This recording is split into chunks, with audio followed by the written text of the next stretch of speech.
Assalamualaikum warahmatullahi wabarakatuh. Perkenalkan, nama saya Sugiyarti. Hari ini kita akan bahas untuk materi kisi-kisi PAS. Yang pertama, mengklasifikasikan hewan berdasarkan tingkatan organisasi kehidupan. Nah, untuk tingkatan organisasi kehidupan, kita bisa lihat yang pertama itu adalah individu. Nah, individu ini berarti satu makhluk hidup. Selanjutnya, kalau dia jumlahnya lebih dari satu dan masih sejenis, itu namanya populasi. Nah, kalau misalnya satu tikus hanya satu ekor di lapangan, itu namanya individu. Selanjutnya tikus memanggil temannya, jadi tikusnya lebih dari satu, itu namanya populasi. Nah, ternyata di dalam satu tempat itu ada tikus, ada bunga, ada burung, dengan berbagai macamnya. Yang di sana ada makhluk hidup dengan bervariasi, itu namanya komunitas. Nah, selanjutnya, jika di dalam komunitas itu ada tumbuhan, ada hewan, ada makhluk hidup yang lain, dan melakukan hubungan saling ketergantungan antara makhluk hidup dengan yang lain, maka disebut dengan komunitas. Nah, di sini dari kumpulan ekosistem itu akan membuat bioma, dan bioma itu akan membentuk namanya biosfer. Nah, seperti itu. Nah, selanjutnya, kisi-kisi yang kedua yaitu mengurutkan langkah metode ilmiah. Untuk langkah metode ilmiah, bisa kita ketahui di sini bahwa yang paling pertama yaitu adalah perumusan masalah. Jadi, perumusan masalah di sini merupakan langkah yang pertama dari metode ilmiah. Selanjutnya, yang kedua adalah observasi. Yang ketiga, merumuskan hipotesis. Yang keempat, eksperimen.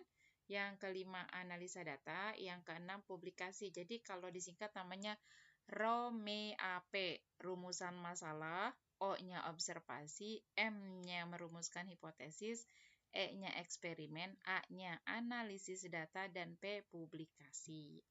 Selanjutnya, mencontohkan cara menanggulangi kecelakaan kerja di laboratorium. Nah, di laboratorium itu adalah sesuatu pekerjaan yang harus dilakukan dengan sebaik-baiknya. Jadi, caranya adalah dengan menyediakan P3K, menyediakan alat pemadam kebakaran, membuat tata tertib, dan menyediakan tempat pembuangan khusus. Ini adalah 4 cara untuk menanggulangi terjadinya kecelakaan di laboratorium. Nah, selanjutnya, kisi yang berikutnya adalah menentukan cabang dan objek biologi berdasarkan sebuah permasalahan. Nah, di sini kita bisa lihat bahwa cabang biologi itu ada banyak. Nah, di sini untuk cabang biologi, jika diperbesar, di sini ada yang namanya istilahnya botani. Kalau botani itu artinya ilmu yang mempelajari tentang tumbuhan. Kalau botani, kalau zoo itu kan hewan ya, berasal dari bahasa Inggris zoo. Jadi zoologi yang mempelajari tentang hewan. Kalau mikrobiologi berarti mikroba. Mikroba itu mikroorganisme. Entomologi berarti ada serangga. Kalau ornitologi berarti tentang burung. Mikologi tentang jamur. Morfologi tentang struktur luar makhluk hidup. Misalnya hidungnya mancung. Misalnya lagi kulitnya putih. Fisiologi ilmu yang mempelajari tentang fungsi. Misalnya ginjal fungsinya untuk ekskresi. Selanjutnya sistem pencernaan itu namanya ada di fisiologi. Kalau genetika itu pewarisan sifat. Misalnya ibunya rambutnya lurus, selanjutnya anaknya rambutnya keriting. Nah, keriting ini berarti dia pewarisan sifat dari salah satu orang tuanya. Berarti orang tuanya rambutnya keriting misalnya. Kalau ekologi, yaitu ilmu yang mempelajari tentang ekosistem. Kalau taksonomi, ilmu yang mempelajari tentang makhluk hidup. Di antara ini, berarti kalau misalnya ada gambar serangga, berarti itu adalah ilmu yang mempelajari tentang serangga atau entomologi. Nah, selanjutnya di sini kita lanjutkan lagi, yaitu nomor selanjutnya, variasi dari variabel suatu penelitian. Nah, di sini kita bisa lihat bahwa di sini ada istilahnya variabel. Variabel itu apa sih? Nah, di sini adalah variabel adalah sesuatu yang bisa menyebabkan perubahan dalam satu penelitian. Nah, di sini kalau variabel ada yang bebas, ada yang variabel terikat. Contohnya variabel bebas, jenis virus diare yang masuk ke tubuh, yang menyebabkan derajat keparahan diare. Itu contoh dari variabel. Kalau masih bingung, di sini dijelaskan juga bahwa contoh dari hipotesisnya, yaitu misalnya rumusan masalahnya apakah pemberian dosis vitamin C berpengaruh terhadap pertumbuhan anak ayam. Nah, di sini variabel bebasnya adalah dosis vitamin C. Kenapa dosis vitamin C bebas? Karena boleh banyak, boleh sedikit, boleh sedang. Itu namanya variabel bebas. Kalau variabel terikat berarti apa? Pertumbuhan ayam. Jadi pertumbuhan ayamnya itu kita ukur menggunakan penggaris, maka dia disebut dengan variabel terikat. Seperti itu. Kalau HO berarti hipotesis, berarti H0 berarti tidak ada pengaruh pemberian dosis vitamin C terhadap pertumbuhan anak ayam. Kalau H1, hipotesis atau dugaan sementara yang pertama adalah tidak ada pengaruh pemberian dosis vitamin C terhadap pertumbuhan anak ayam. Nah, di sini kalau misalnya dilihat lagi, contohnya adalah seperti itu ya. Kalau misalnya pengaruh pertumbuhan pupuk terhadap pertumbuhan tanaman. Berarti variabel bebasnya apa?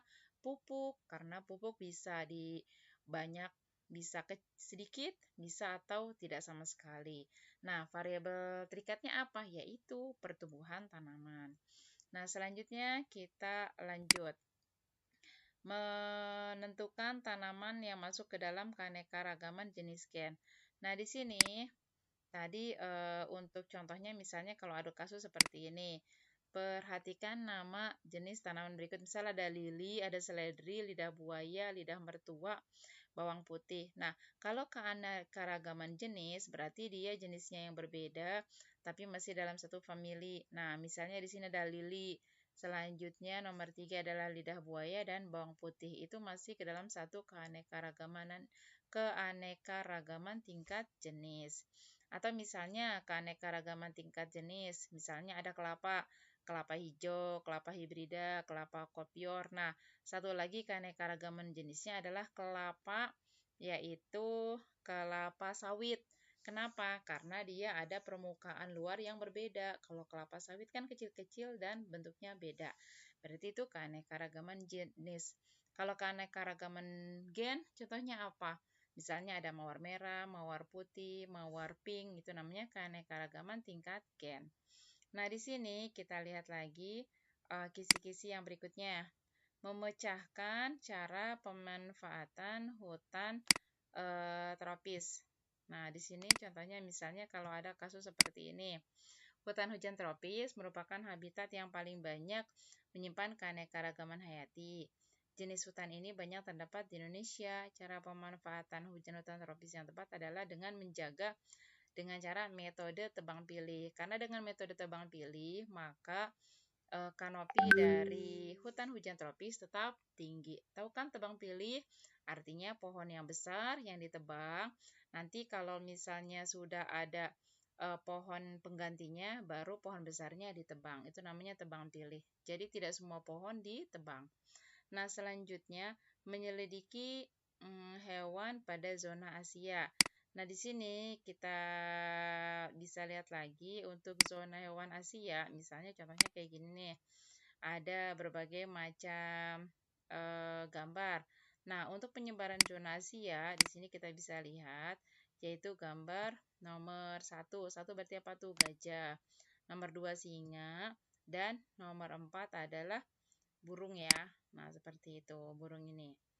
Nah, selanjutnya kita bisa lihat ke menentukan keanekaragaman hayati yang memiliki nilai ekosistem. Misalnya contohnya nih, pasangan yang tepat upaya untuk pelestarian keanekaragaman hayati. Jadi keanekaragaman hayati itu ada yang in situ, ada yang ex situ. Kalau in situ berarti pelestariannya di daerah asal. Contohnya di sini yaitu pada pelestarian Rafflesia arnoldii. Jadi dia di Taman Kerinci. Berarti kan dia tetap di habitat asal.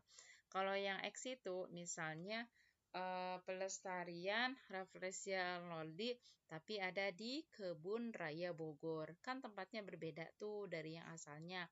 Exit berarti ex situ, berarti di luar dari habitatnya. Selanjutnya, menganalisis kekerabatan antar makhluk hidup. Nah, untuk mengetahui analisis kekerabatan antar makhluk hidup, kita bisa lihat bahwa untuk kekerabatan makhluk hidup, di sini contohnya kucing, ada anjing, ada harimau. Nah, di sini kita bisa lihat kekerabatan kucing dan harimau lebih dekat daripada kekerabatan kucing dengan anjing, seperti itu.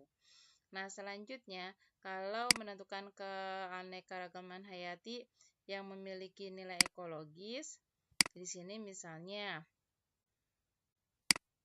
untuk keanekaragaman hayati tingkat ekologis, misalnya padi dan jagung sebagai bahan pangan, rotan dan karet sebagai bahan baku industri, hutan mampu menjaga kestabilan iklim global, rumput laut sebagai bahan baku kosmetik, hutan hujan tropis berfungsi sebagai paru-paru. Nah, di sini bahwa keanekaragaman hayati tingkat ekologis berarti nomor 4 dan nomor 3 dan nomor 4. Seperti itu ya. Nah, selanjutnya kita lihat menganalisis kekerabatan antar makhluk hidup. Nah, untuk kekerabatan antar makhluk hidup, di sini kita bisa lihat ada misalnya satu tanda suku kata diawali dengan huruf kapital, selanjutnya diakhiri dengan idae, maka dia termasuk ke dalam penulisan takson famili. Ingat ya, kata akhirnya kalau pada hewan idae, kalau pada tumbuhan aseae. Nah, selanjutnya di sini kita lihat urutan takson dari yang tinggi ke rendah. Berarti kingdom, divisi, kelas, ordo, family, genus, dan spesies. Itu dari yang tinggi ke yang rendah.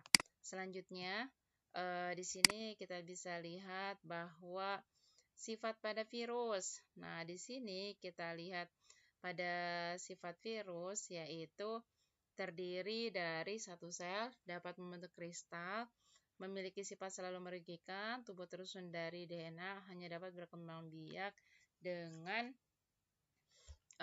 hospesnya. Nah, di sini kita bisa lihat untuk ciri dari makhluk hidup virus yaitu 1, 3, dan 5. Yaitu satu apa? Terdiri dari satu sel.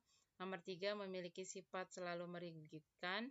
Dan yang kelima hanya dapat berkembang biak dengan sel hospes. Kalau hospes berarti dia numpang ya. Selanjutnya di sini kita bisa lihat nomor 14, cara penulisan nama ilmiah yang benar. Nah, untuk cara penulisan nama ilmiah yang benar, ini namanya binomial nomenklatur. Contohnya yang nomor 2 yang benar ya, karena yang pertama ada kapital, yang suku kata kedua huruf kecil, dan biasanya dia tulisannya miring. Kalau dia sudah tebal, berarti di sini kita pakainya apa? Miring, selanjutnya huruf awalnya besar, huruf keduanya kecil. Selanjutnya yang terakhir, mengidentifikasi dari ciri-ciri virus. Tadi sudah ya untuk ciri-ciri virus. Nah, demikian. Assalamualaikum warahmatullahi wabarakatuh. Assalamualaikum warahmatullahi wabarakatuh. Nah, di sini saya akan melanjutkan ya untuk pembahasan kisi-kisi dari nomor soal 15. Nah, untuk nomor soal 15 sampai nomor soal 18 ini kaitannya kalian harus mempelajari tentang materi virus. Untuk materi virus di buku paket itu ada mulai di halaman 65. Jadi kalian bisa cek ya di buku paketnya. Nah, kira-kira apa aja nih soal yang keluar nanti di PAS untuk materi virus. Nah, kita cek ya indikator soalnya. Nah, untuk indikator soal yang pertama di materi virus, mulai di nomor soal 15, ini adalah mengidentifikasi ciri-ciri virus. Nah, berarti teman-teman di sini harus baca nih mengenai ciri-ciri virus itu seperti apa. Nah, untuk ciri-ciri virus sendiri, ini bisa kalian cek di buku paket, itu mulai di halaman 67 sampai di halaman 69. Nah, untuk yang soal nomor 16, di sini indikatornya yaitu menjelaskan replikasi virus setelah mengamati gambar atau video. Karena ini kaitannya dengan PAS atau ujian, maka tidak bisa nih ditampilkan video, otomatis nanti akan ada gambar yang berkaitan dengan proses replikasi virus. Nah, teman-teman bisa baca untuk proses replikasi atau reproduksi virus itu di buku paket mulai halaman 71 sampai dengan 73. Nah, baca-baca lagi ya. Jadi kaitannya sama proses replikasi atau reproduksi virus sendiri, kalau kalian ingat itu dia ada 2 daur, yaitu daur litik dan Lysandini. Nah, masing-masing ini ada tahapannya. Tahapannya di proses replikasi atau reproduksi virus itu ada pertama adalah adsorpsi, selanjutnya ada injeksi, ada sintesis, ada perakitan, dan ada juga lisis. Jadi bisa dicek ya di buku paket. Nah, untuk selanjutnya di nomor soal 17 ini adalah mengklasifikasikan virus. Nah, untuk mengklasifikasikan virus ini ada juga nih di buku paket halaman 69 sampai dengan 70.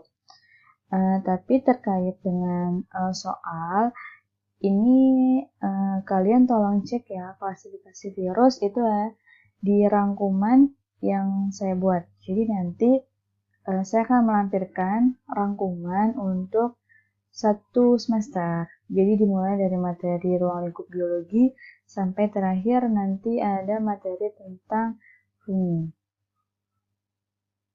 Selanjutnya nomor 18. Ini yang terakhir, yaitu menjelaskan peran virus yang menguntungkan dan merugikan. Nah, untuk perannya di sini, kalian bisa cek peranan dari virus di buku paket itu halaman 74 sampai dengan 76. Insya Allah dari soal yang kaitannya dengan peran di sini itu kalian pahami.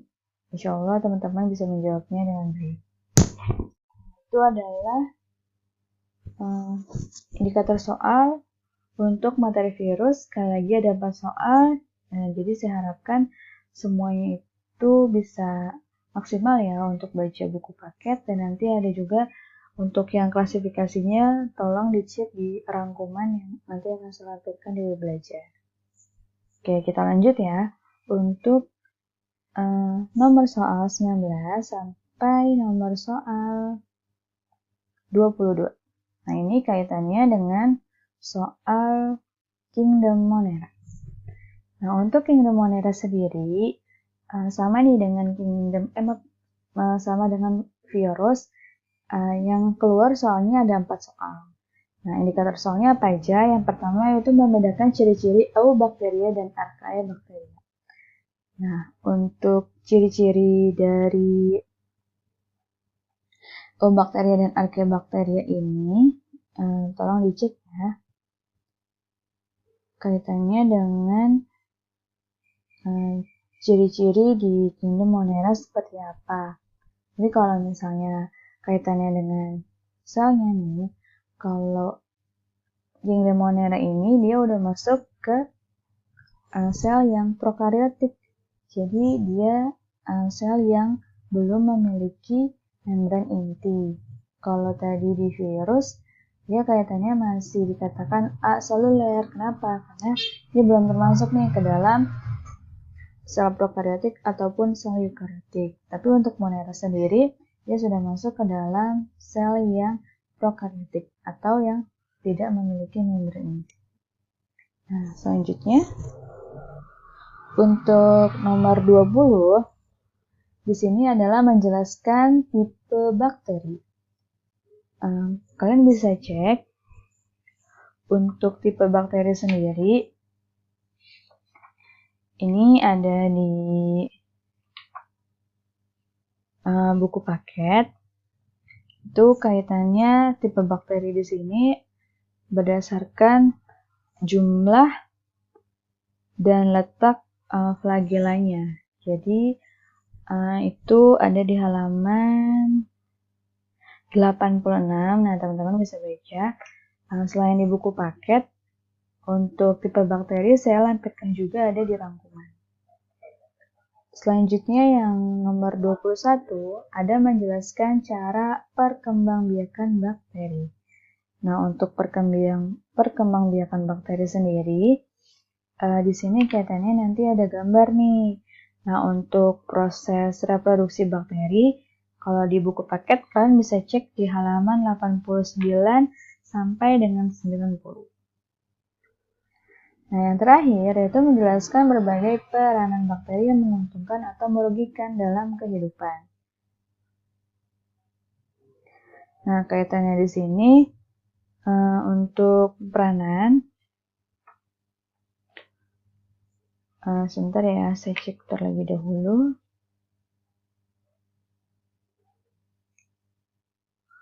Nah, untuk peranan sendiri, ini udah nih di buku paket, kalian bisa cek ada contoh bakteri yang menguntungkan dan ada contoh bakteri yang merugikan. Itu ada mulai di halaman 96 sampai dengan 97. Itu adalah kisi-kisi yang terkait dengan Kingdom Monera. Dia ada 4 soal. Jadi, untuk Kingdom Monera bisa dikatakan semua materinya ada nih di buku paket. Untuk tambahan, kalian juga bisa baca rangkumannya berkaitan sama tipe bakteri yang berdasarkan jumlah flagellnya. Kita lanjut ya.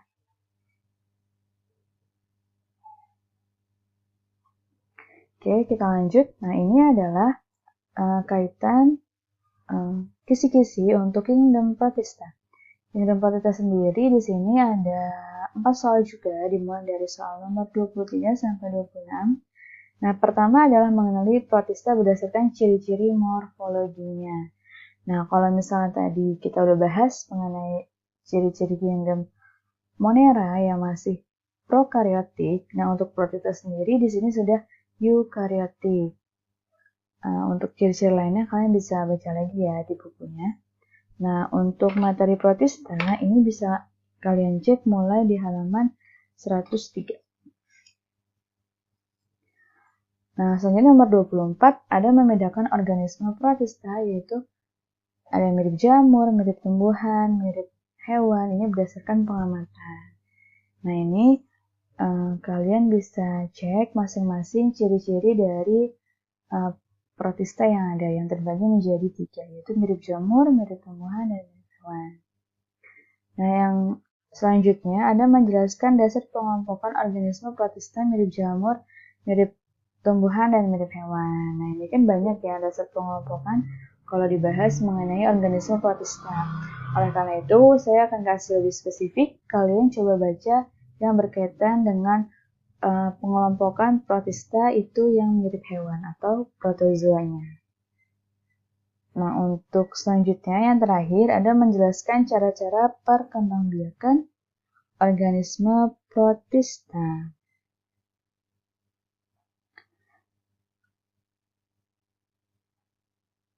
Nah, untuk cara perkembangbiakan di sini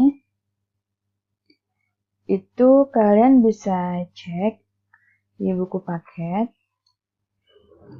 Oke, sebentar. Itu bisa dicek mulai di halaman sebentar ya.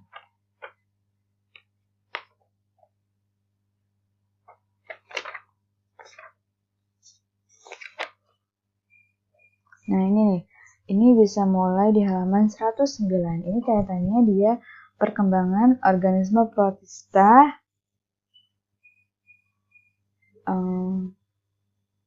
di halaman 109. Ini yang perkembangbiakan secara seksual. Oh ya, tambahan untuk yang nomor 25. Nah, kaitannya di sini, mohon maaf saya ada kesalahan. Kalau untuk yang nomor 24, kalian fokus baca yang protistanya itu mirip hewan. Tapi yang nomor 25-nya yang protista mirip jamur. Ya, jadi 24 sekali lagi kalian coba bacanya yang kaitannya organisme protista mirip hewan. Untuk nomor 25-nya yang organisme protista mirip jamur. Oke, kita bahas ya. 4 indikator soal terakhir untuk kingdom fungi. Nah, untuk kingdom fungi sendiri, di sini dimulai dari soal nomor 27 sampai dengan 30. Pertama yaitu menjelaskan ciri-ciri umum divisio dalam kingdom fungi. Jadi otomatis nih, untuk kingdom-kingdom yang dibahas, ini pertama yaitu berkaitan sama ciri-cirinya. Nah, kalau tadi si Monera itu prokaryotik, terus protista eukaryotik, nah si fungi juga sudah eukaryotik. Yang berbeda, kalau untuk fungi sendiri, di sini dia ciri-cirinya heterotrof atau tidak bisa membuat makanan sendiri. Nah, untuk ciri-ciri lainnya kalian bisa baca ya. Untuk yang kedua, yaitu menjelaskan dasar pengelompokan jamur. Nah, jelas nih, ada di buku paket kalian untuk pengelompokan jamur atau klasifikasinya si jamur. Kalau di buku kalian ini ada di halaman 133. Nah, dia dibedakan menjadi 6 divisi. Coba tolong nanti dirangkum masing-masing ciri-ciri untuk per divisinya itu seperti apa.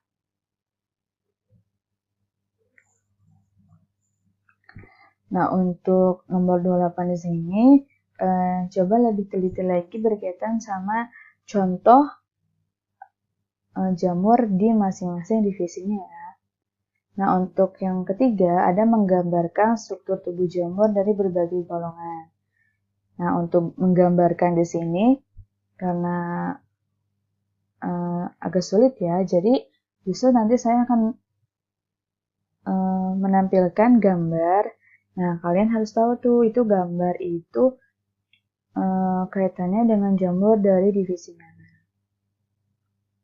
Dan yang terakhir yaitu membedakan berbagai golongan jamur berdasarkan ciri-ciri morfologinya. Nah, berarti jelas juga nih, nanti akan ditampilkan ciri-ciri dari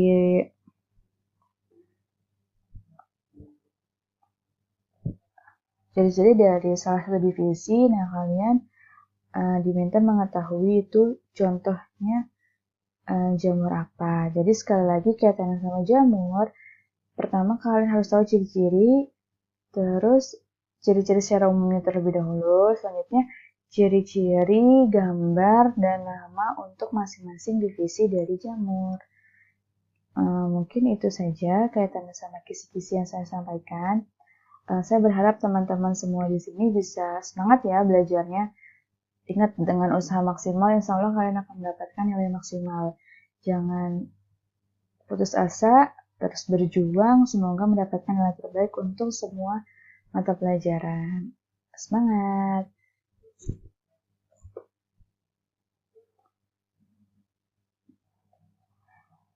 Mungkin itu yang bisa saya sampaikan. Terima kasih atas perhatiannya. Saya tutup. Wassalamualaikum warahmatullahi wabarakatuh.